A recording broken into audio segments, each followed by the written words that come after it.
I will be going to a con in November. I won't have enough subs to live stream by then, so I will either, I don't know if I can use StreamYards to live stream it or something, or I'll have to pre-record if that doesn't work out. Some people said they wanted to talk to me, both pros and civilians, so you can email me at biancazombie602@gmail.com. This isn't going to be a Comicsgate drama video. One is coming up in a few days. This is just taking a look at a comic. So, though someone sent me 100 pages of stuff to look over on that email, some very serious accusations against people, and I will carefully read it. I'm very well aware of gay ops and controlled opposition, but if you're going to send me 100 pages to read, at least give me a summary. But I will read it. It's going to take me some time because, life. It's funny that the Comicsgate movement is growing fast enough that there is news to cover. The Comic Book Hut covers this stuff, but I think even he would admit that he's pretty biased against some creators. I think I'm more neutral, even positive, towards everyone in Comicsgate. Only one person I told you about that I didn't understand, but I don't hate them. I just don't watch their channel. Yes, we are a movement, a people's movement for liberty, justice, and boobs. We are making comics great again, with hot chicks and no cultural Marxism. We are straight and gay, but without the gay ops. Some of the stuff people send me isn't really an actionable complaint. It's more just letting off steam, which is fine, and there are good suggestions sent to me about campaigns being more open and honest right from the start, about who's going to be working on the books, the exact details of the forms of the book, page count, printing quality, etc. I'm not mentioning anyone in particular. It's not a dog whistle to anyone. Do I need a Twitter to invite people on a live stream? Or can I just put the link in the chat? Twitter wastes a lot of time and it's probably not worth it. Just email me to send me your news. I mean, there are so many branches of Comicsgate now that there's no way to keep track of it all, and I don't even want to. There are factions that I just don't even know the history of. The Cherries versus War Campaign, I have no idea who the Cherries are. Are they Comicsgate? Why are they fighting? Are they secretly gay for each other? And unfortunately, there are a ton of people and channels and groups that have left Comicsgate, and I don't blame them. Learning who has feet of clay can be disappointing.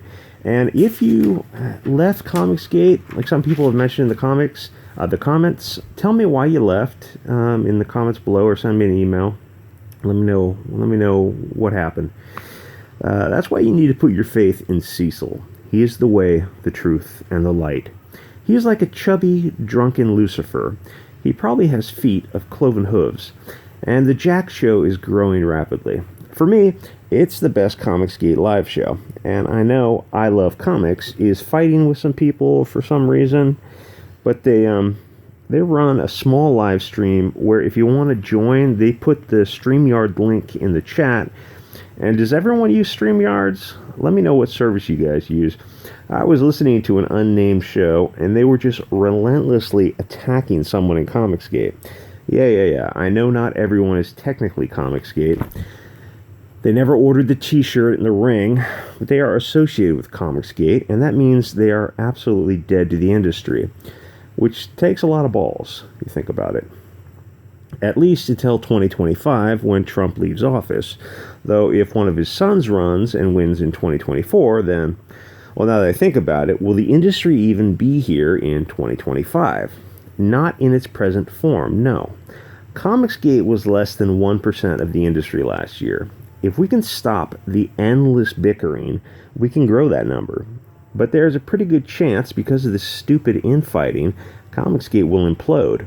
People will always be able to crowdfund books, but if you remember what crowdfunding used to be like pre-Ya Boy Zach and Diversity in Comics, the numbers were much, much less. To get a comic off the ground back then, you got, I mean, nowadays there are campaigns with very, very small channels, very small people getting $30,000 for a campaign, anywhere from $30,000 to $100,000 for campaigns for first time writers and stuff. Back then, it was much, much less than that. Where I think if you had to sell a book, you had to take a loss on the first publication and count on sales later making it up. So you might get a few $1,000s, and that might be enough to get you started, but you're paying for the rest yourself. Anyway, comicsgate allows us to unite under one banner. And who will design the comicsgate flag? Perhaps a Kekistani flag with a picture of Zach with his haircut. That might be a dog whistle, but only to those who think $9 haircuts are a good idea. So I understand that just because two people have a disagreement, the temptation is to jump in and attack the opposition. But just because two pros are fighting, it doesn't mean we also need to attack them. Say your piece, then move on. If your whole show revolves around insulting a fellow creator, that makes you a bad person. Can't we all just go back to making fun of Dan Slott, Gail Simone, and the other people who are putting out NPC comics? Attacking people who just want to feed their families by doing their dream job is actually pretty cruel. They are making comics, not selling drugs to children. I said I wasn't going to talk about Comicsgate, but it's like a black hole.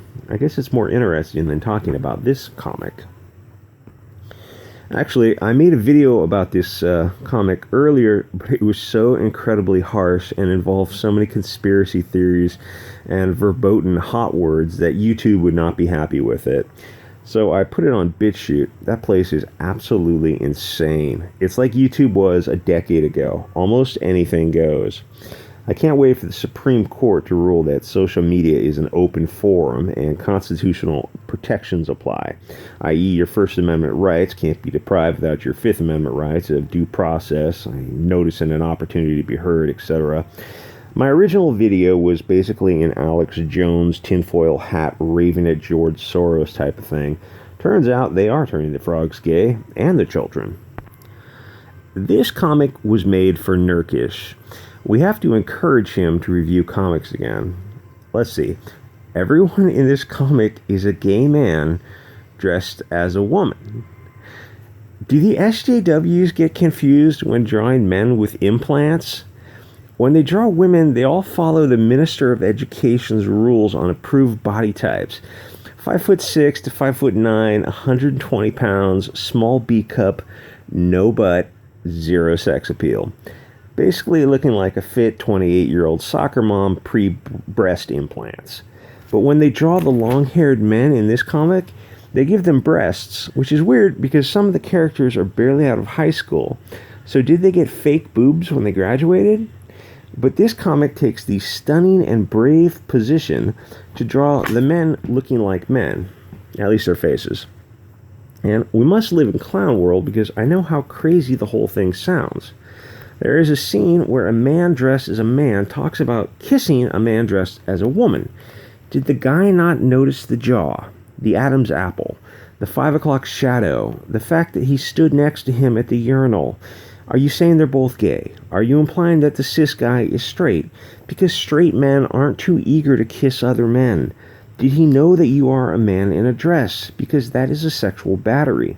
The whole story is vaguely morally ambiguous, and the story is written by a woman. Shouldn't it be written by a trans man? You don't want to appropriate trans culture. The whole comic feels like rearranging deck chairs on the Titanic. Not only is Nero fiddling, but he is actively feeding the fire. Everyone in the comic is a gay man. Don't real women have a problem with being replaced by gay men wearing dresses and lipstick? Who is this comic written for? Your daughters or your gay sons? We all know it's written strictly to virtue signal. It's not written to actually sell issues. The whole book is so creepy. I feel like it's a mix of A Brave New World in 1984. Oh, and there's the obligatory scene where two white devils rob a gay guy. Because that is usually who robs you in a city. Two white guys. That happens. That happens all the time. It's like 90%, I think. Everyone who sees scenes like this just roll their eyes and accept this polite lie, this soft bigotry of lowered expectations. The author, at the end, writes, let me just read a paragraph. It's so unbelievable.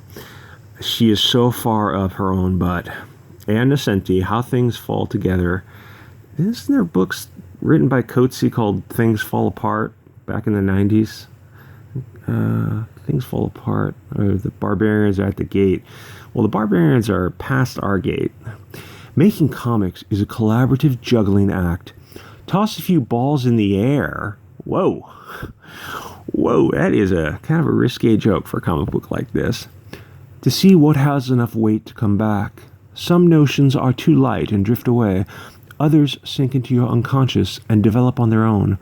Popping back, reshaped by dream, ideas can percolate in the mind for years, only to emerge when the time is right.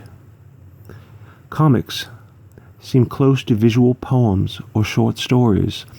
For my first book for Karen Berger and Berger Books with artist David Aja, The Seeds, the triad of obsession began with journalism, bees, and aliens. Sounds like Cyberfrog. The juggling game went on with both Karen and David batting away some ideas and helping keep others alive. With Ruby Falls, you're not writing Moby Dick or For Whom a Bell Tolls. You're writing a freaking comic book, and you're writing it badly. The fixation that emerged were memory, caves, and generations. Specifically, how memory is treacherous and we can't trust it. How old mining town caves were still haunted by secrets from long ago days of bootlegging. And how women carry secrets through generations? They're all men. Everyone in this comic's a man with fake boobs. The hell are you talking about? Are you a man with fake boobs? I don't know who Ann Nocenti is. I mean, I've seen the name, but is that a man? I mean, just let me know. Someone toss me in the comments. Include a photo of Ann Nocenti with an Adam's apple. Women don't carry secrets to generations. I mean, maybe women do, but do men in dresses carry secrets to generations? I mean, what's the secret? That you're a man? It's not a secret. We can see your square jaw. You've got big hands. You're 6'1" and you're 280 pounds. Come on. The odds are you're probably a guy. And just, I know trans people and I like trans people, and obviously I call them by their pronouns. But I mean, listen, if you're 6'1", you're built like a football player, you're probably going to have to give up on the idea of the whole trans thing. I mean, if you're 5'8", maybe, and you're skinny, maybe you can get away with it. But anyway, as I tossed these ideas in the air, Karen again batted a few away and helped develop the good ones. So where are the good ones? Facts not in evidence. Karen wanted this to be a story made by a woman? Why didn't you get a man to write the story? Stories about men. Maybe you should get a gay man to write the story. Anyway, I can't read any more of this. Oh my gosh, it is cringe.